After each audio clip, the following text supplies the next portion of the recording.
الحمد لله الذي أنزل الكتاب بلسان عربي مبين وغرس حب العرب ولغتهم في قلوب المسلمين، والصلاة والسلام على رسوله العربي الأمين وعلى آله الطيبين وأصحابه الطاهرين ومن تبعهم بإحسان إلى يوم الدين.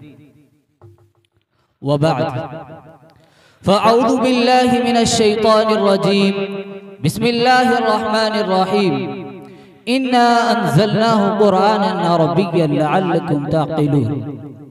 وقال عمر رضي الله تعالى عنه: تعلموا العربية فإنها من دينكم. التحيات مني إلى رئيس هذه الحفلة المباركة الميمونة ومديرها البعري وزملائي المحبين. أهنئكم بتهنئة وأرحب بكم ترحيبا حارا من صميم قلبي وأميق فؤادي على حضوركم الميمون في هذه الحفلة القيمة. أيها الإخوة، إنه يسعدني أن أشكر الله سبحانه وتعالى على إتاحة الفرصة لي لإلقاء بعض الكلمات المختصرة حول موضوع أهمية اللغة العربية. فأبدأ مستعينا بالله وهو ولي التوفيق. فيا أيها الإخوة، إن اللغة هي الطريقة الوحيدة المنفردة للتعبير أما في قلوب الناس. وفي العالم أكثر من 200 لغة، ومن أشهرها اللغة العربية، وهي لغة عالمية، وهي من أفصح اللغات وأوسعها وأشرف اللغات وعلاها. إن اللغة العربية هي لغة الإسلام والمسلمين، وبها نزل القرآن الكريم، وبها تحدث خاتم النبيين، كما أنها لغة القرآن والسنة. فكذا هي لغة العلوم الإسلامية من التفسير والفقه والحديث وغير ذلك من العلوم الإسلامية، حتى يقال إنها لغة أهل الجنة.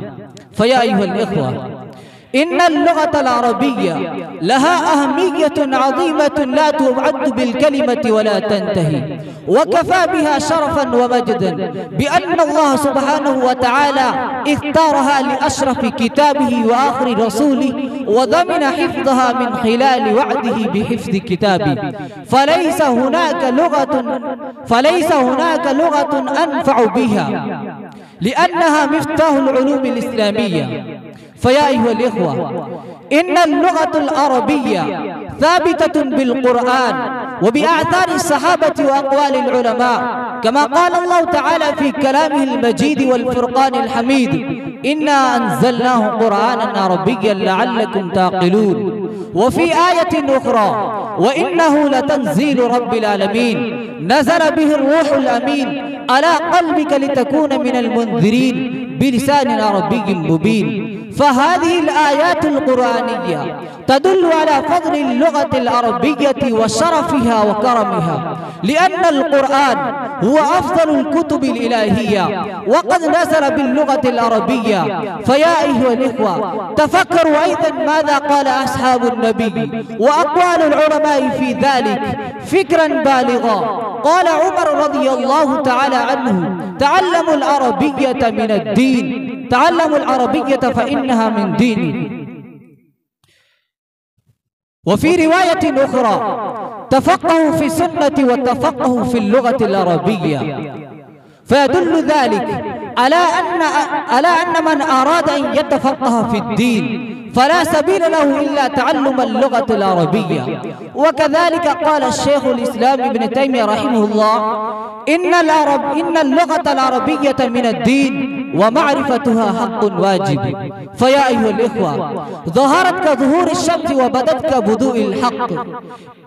لغة العربية بالآيات المذكورة والآثار المنقولة وأقوال العلماء الراجحة فلا بد لنا يا أيها الإخوة من تعلم اللغة العربية وإجادتها وإتقانها وتحصيل ملكة لغوية فيها.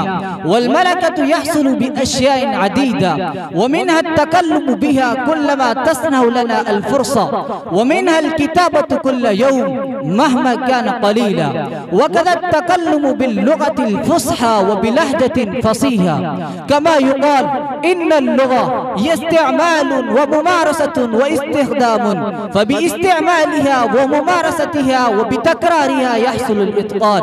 فعلينا أيها الإخوة أن نغرس في قلوبنا حب اللغة العربية ونبذل فيها غاية جهدنا حتى نكون ماهرين وبارعين ومبلغين رسالة الإسلام إلى جميع الدول العربية. وفقنا الله جميعا، وما علينا إلا البلاغ.